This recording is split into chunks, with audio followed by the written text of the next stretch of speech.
आप सभी को जय मसीह की। आज परमेश्वर के वचन में आप सभी का स्वागत है। आज परमेश्वर अपने वचनों के द्वारा आप सबको बहुत ऐसे आशीष को दे। परमेश्वर अपने वचनों के द्वारा हमें प्रतिदिन अपना उत्तम भोजन को देता है, जिससे हम आत्मिक रूप से बल को पाते हैं। और इस बल को जब हम पाते हैं, ये हमारे परिवार के लिए, हमारे लोगों के लिए क्या होता है, आशीष का कारण होता है। इसलिए इस वचनों को आप दूसरों तक भी शेयर करें, ताकि वो भी प्रतिदिन आत्मिक भोजन को ले सके और वो भी अपनी आत्मा में बलवंत हो सके।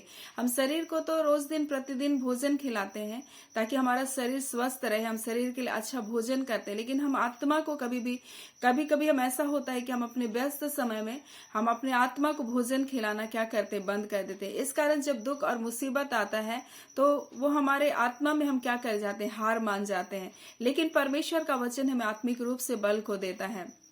और आज हम परमेश्वर के वचन के द्वारा बातचीत करेंगे, परमेश्वर की प्रसन्नता को खोजना।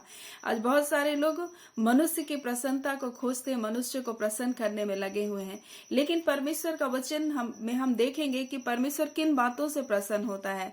और परमेश्वर का वचन हमें इब्रानी में कहता है, इब्रानी 11 में, और विश्वास के बिना उसको प्रसन्न करना अनहोना है, और परमेश्वर के निकट आने वालों को विश्वास करना चाहिए कि वो है। और जब हम परमेश्वर के निकट आते हैं, परमेश्वर के समीप आते हैं, तो हमको ये विश्वास करना चाहिए कि वो है, और जब हम उसे खोज रहे हैं तो वो अपना प्रतिफल हमको जरूर देगा। और परमेश्वर इन्हीं बातों से क्या करता है, प्रसन्न होता है। जब हम उस पर विश्वास करते हैं, जब हम उस पर यकीन करते हैं, हम जीवन के कठिन से कठिन परिस्थितियों में या हम प्रतिदिन के जीवन में जब हम उस पर निर्भर होते हैं, तब परमेश्वर इन बातों से क्या होता है, प्रसन्न होता है। कई बार हम अपने जीवन के किसी भी आर्थिक चीजों पर या अपने किसी मनुष्य पर या किसी लोगों पर हम क्या करते हैं, भरोसा करते हैं, विश्वास करते हैं कि वो हमारे जीवन में हमारा साथ को देंगे। लेकिन परमेश्वर बोलता है, हाय उस पर जो मनुष्य पर भरोसा करता है। लेकिन हम क्या है, हम हाय वाले लोग नहीं, हम परमेश्वर पर भरोसा करने वाले लोग हैं। क्योंकि जब हम परमेश्वर पर भरोसा करते हैं तो परमेश्वर इन बातों को देखकर क्या करता है, प्रसन्न होता है कि ये जीवन की विभिन्न परिस्थितियों में, विभिन्न बातों में क्या कर रहा है, मुझ पर निर्भर हो रहा है। ये प्रतिदिन के जीवन के लिए क्या कर रहा है, मुझ पर विश्वास कर रहा है, और ये अपने जीवन में उन कार्य को करते जा रहे हैं जो परमेश्वर ने उनसे कहा है। और परमेश्वर ने अपने वचन में हनोक के विषय में कहा कि हनोक क्या किया, परमेश्वर पर विश्वास किया, और वो क्या किया, जीवते ही क्या कर लिया, उठा लिया गया। और उसके उठाए जाने से पहले ये गवाही दी गई कि उसने परमेश्वर को क्या किया, प्रसन्न किया। उसने परमेश्वर को प्रसन्न करने वाला जीवन को जिया, और उसने इस विश्वास किया कि वो उठा लिया जाएगा। आज क्या हम विश्वास करते हैं, यीशु मसीह आएगा तो हम बादलों में उठा लिए जाएंगे? क्या हम ये विश्वास करते हैं कि यीशु मसीह ने अपने लहू से जब हमें मोल लिया, उसने हमें अपना बेटा, अपना बेटी बनाया, परमेश्वर ने जब हम अपना संतान बनाया, क्या हम अनंत जीवन में भागीदारी होने के लिए विश्वास करते हैं? क्या यीशु मसीह आएगा तब हम क्या ये विश्वास करते हैं कि हम उठा लिए जाएंगे? अगर हम ऐसा विश्वास करते हैं हनोक के जैसा, तो हम निश्चय क्या करेंगे, उठा लिए जाएंगे। वो तो उत्पत्ति के प्रारंभ में हम उसके बारे में देखते हैं कि हनोक ने परमेश्वर के संग संग चला, और उसके विषय में गवाही दिया गया कि उसने परमेश्वर को प्रसन्न किया। क्या हम परमेश्वर को प्रसन्न करने वाला जीवन को जी रहे हैं? और परमेश्वर का वचन कहता है, उसके ऊपर विश्वास के बिना हम उसको प्रसन्न नहीं कर सकते। बिना विश्वास के हम परमेश्वर को क्या नहीं कर सकते, प्रसन्न नहीं कर सकते। क्योंकि उसके निकट आने वालों को विश्वास करना चाहिए कि वो है, और वो अपने खोजने वाले को क्या करता है, प्रतिफल देता है। और इस प्रकार से जब हम परमेश्वर पर विश्वास करते हैं तो परमेश्वर हमारे जीवन से क्या होता है, प्रसन्न होता है। तो क्या हम परमेश्वर पर विश्वास कर रहे हैं? हाँ, इसीलिए परमेश्वर का वचन को हमसे कहता है, अपने आप को परखो, अपने आप को जांचो कि तुम विश्वास में हो कि नहीं हो। अगर हम विश्वास में है तो किसी भी परिस्थिति से हमें डरने की जरूरत नहीं है। क्योंकि जब आंधी और तूफान आ रहा था और यीशु नाव के पीछे में सोया हुआ था, तब ये उसके चेले डर से क्या करने लगे, चिल्लाने लगे। तब यीशु ने और बोला, हे गुरु, क्या तू नहीं देखता कि हम ना सो रहे? तब यीशु उठा और आंधी और तूफान को क्या किया, उसने डांटा, और उसने कहा, हे अल्पविश्वासियों, बोलता है क्या तुम्हें अब भी विश्वास नहीं? वैसे यीशु मसीह आज हमसे कहता है, जीवन में कठिन समस्या आ रही है, कठिन बातें हो रही है, तो क्या इस समय हम घबराएं? क्या हम इस समय चिल्लाएं? नहीं, हमें परमेश्वर पर भरोसा रखना और कहना, प्रभु आप मेरे साथ है। प्रभु ये तूफान, ये आंधी मुझे डुबा नहीं सकती। प्रभु ये समस्याएं मेरे जीवन का नाश नहीं कर सकती, क्योंकि आप हैं परमेश्वर पिता। आप मेरे लिए रास्ता को खोलेंगे, आप मुझे जय देंगे, आप मुझे विजय देंगे। चाहे कुछ दिखाई ना भी दे परमेश्वर, परंतु आप मेरे साथ हैं और आप मेरे लिए ये करेंगे। किसी के लिए हो या ना हो, लेकिन मेरे लिए ये होगा। क्या आप ऐसा विश्वास करते हैं? अगर आप ये विश्वास करते तो परमेश्वर आज के दिन आपके लिए अद्भुत कार्य को करेगा। और बोलते हैं परमेश्वर का वचन की हमें विश्वास करना और संदेह नहीं करना। जो संदेह करता है वो उठती हुई लहरों के समान है, वो अपना कोई भी प्रतिफल को कभी भी नहीं पाएगा। लेकिन जब हम विश्वास करते हैं तो हमें संदेह नहीं करना है, हमें परमेश्वर पर निर्भर करना है और परमेश्वर की प्रतिज्ञाओं को थामे रहना है, क्योंकि वो कभी झूठ नहीं बोलता, अपनी प्रतिज्ञाओं से कभी भी नहीं मुकरता है। और उस आंधी और तूफान को लाकर यीशु मसीह उनके विश्वास को क्या कर रहा है, परख रहा था, उनके विश्वास को देख रहा था। यीशु मसीह उनके नाव में था, लेकिन क्या यीशु मसीह जब उनके जीवन में है, क्या उसकी नाव डूब सकती थी? नहीं डूब सकती थी। वैसे यीशु मसीह हमारे जीवन में है और उसके निकट आने वालों को बोलता है विश्वास करना चाहिए, वो है, और उसका वो खोजने वालों को क्या करता है? प्रतिफल देता है। वैसे ही परमेश्वर हमारे जीवन में है, तो जीवन की कोई भी समस्या क्यों ना हो, शत्रु कितनी भी उलझन, कितनी भी बातों को क्यों ना कर ले, लेकिन वो हमें परमेश्वर के हाथों से कभी भी नहीं छीन सकता। हम परमेश्वर के हाथों में हैं, हम उसके बेटे यीशु के लहू से मोल लिए गए हैं। इसीलिए परमेश्वर कहता है कि परमेश्वर अपने वचन में कहता है कि मेरे निकट आने वालों को विश्वास करना चाहिए कि मैं हूं, और वो है हमारे साथ। इस बात को आप विश्वास कीजिए। उसने आपको चुना है, उसने आपको छोड़ा नहीं, उसने आपको त्यागा नहीं है। इसलिए वो अपने वचन में कहता है तू मेरा है, बोलता है तू मेरा है, मैंने तुम्हें चुना है, मैंने तुम्हें तजा नहीं है, करके परमेश्वर अपने वचन यशायाह में कहता है। वो परमेश्वर आज आपके साथ है, आपके संग है, आपके संग संग चलने वाला परमेश्वर है। इसलिए वो कहता है इधर उधर मत ताक, बोलता है। हम लोग देखते हैं पतरस के जीवन में जब वो आंधी और तूफान को देखा तब वो क्या करने लगा? डूबने लगा। लेकिन जब वो यीशु को देख रहा था तब वो स्थिर होकर के चल रहा था।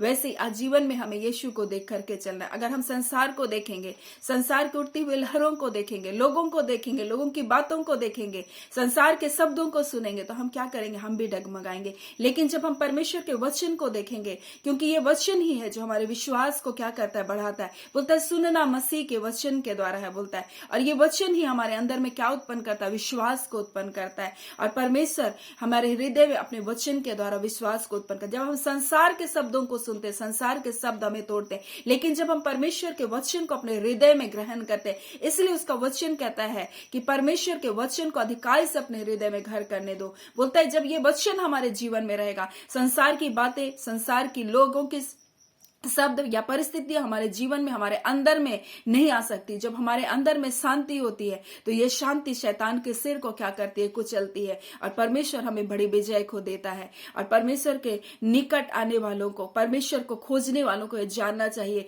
कि जो उसे खोज रहे परमेश्वर उसको प्रतिफल निश्चय देगा। परमेश्वर अपनी भलाइयों से निश्चय उनको तृप्त करेगा। और आज परमेश्वर अपने वचन के द्वारा आपसे बोल रहा है और बातचीत कर रहा है। इसलिए निराश ना हो, टूटे ना, परमेश्वर पर विश्वास करें, क्योंकि बिना विश्वास के हम परमेश्वर को प्रसन्न नहीं कर सकते। हम परमेश्वर को प्रसन्न करेंगे तभी हम अपने जीवन में उन भलाइयों को देख सकते हैं। सो परमेश्वर अपने वचनों के द्वारा आप सबको बहुत ऐसे आशीष को दे। आमीन। आइए हम प्रार्थना करें।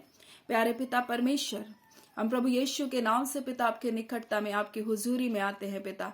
आज के सुंदर समय के लिए पिता आपका धन्यवाद पिता। भोर के प्रकाश के लिए खुदावंद आपका धन्यवाद प्रभु।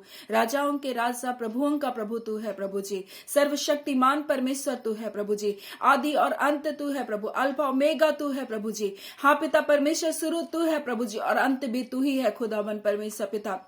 और हमारा जीवन में प्रभु जी, आपने हमारे जीवन के हर एक पड़ाव को प्रभु आपने पहले से तय करके रखा है प्रभु जी। हमारा जीवन आपके हाथों में है परमेश्वर प्रभु जी। हम जिस मार्ग में चलने उस मार्ग को तू जानता है खुदावन। इसलिए पिता में सीधे पथ पर चला प्रभु जी। हर शत्रु के किए गए टेढ़े मेढ़े मार्गों को प्रभु तू सीधा कर प्रभु परमेश्वर पिता। और अंधकार की सारी युक्तियां, सारी शक्तियां प्रभु जी जो आपके बच्चों के मार्गों को टेढ़ा करने में लगे हैं प्रभु, उनके जीवन के आशीषों को छीनने में लगे हैं प्रभु। ओ शैतान की सारी युक्तियां, सारी शक्तियां प्रभु जी आपके बच्चों के जीवन से डिस्कनेक्ट होने पाए प्रभु जी। उनकी सारी योजनाएं प्रभु जी आपके बच्चों के जीवन से प्रभु जी निष्क्रिय होने पाए खुदावन। आज के दिन खुदावन परमेश्वर तो अपने सीधे पथ पर अपने बच्चों को चला खुदावन, विश्वास में बढ़ा खुदावन परमेश्वर। हाँ पिता आपका वचन कहता आप हमारे विश्वास का करता है खुदावन परमेश्वर। हाँ पिता परमेश्वर प्रभु जी हमारे अविश्वास योग्य होने पर भी तो अपने बच्चों के लिए पिता परमेश्वर प्रभु जी आप अपने बच्चों के लिए विश्वास योग्य बने हैं प्रभु जी। आज अपनी विश्वास योग्यता को प्रभु जी आपके बच्चों के जीवन में दिखाए प्रभु।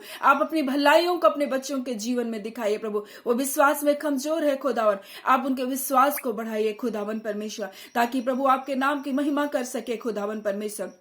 आपके नाम की तारीफ कर सके प्रभु, आपके ऊपर निर्भर हो सके खुदावन परमेश्वर। हाँ खुदावन परमेश्वर, जो टूटे हैं खुदावन, जो निराश है खुदावन, जो आंधी और तूफान के थपेड़ों में खुदावन आज परमेश्वर अपने जीवन को जी रहे हैं खुदावन, उनके आंधी उनके तूफान उनके जीवन से यीशु के नाम से थमने पाए प्रभु जी। आए खुदावन परमेश्वर पिता, अपना नाम को महिमा को प्रभु जी, अपने जलाल को परमेश्वर पिता आज के सुबह आपके बच्चों के जीवन में प्रकट करे। आप महान है पिता, अति विश्वास योग्य पिता, हम आपका धन्यवाद करते आज के सुबह पिता, आपके नाम को आदर को देते प्रभु जी। हम सब अपने जीवन को आपके हाथों में सौंपते खुदावन, आपकी प्रभुता प्रभु जी, आपका राज्य परमेश्वर पिता हमारे जीवन में आने पाए प्रभु जी। हमारे जीवन पर अपना नियंत्रण को आप लीजिए प्रभु जी, हमारे सोच हमारे विचार पर प्रभु, हमारे मन हमारे हृदय पर परमेश्वर पिता अपना नियंत्रण को लीजिए प्रभु जी। आज आपके बच्चे वो देखे खुदावन जो आप दिखाना चाहते प्रभु जी, वो करे खुदावन परमेश्वर जो वो आप करवाना चाहते खुदावन। हाँ परमेश्वर पिता, आप अपने बच्चों का मार्गदर्शी होइए पिता,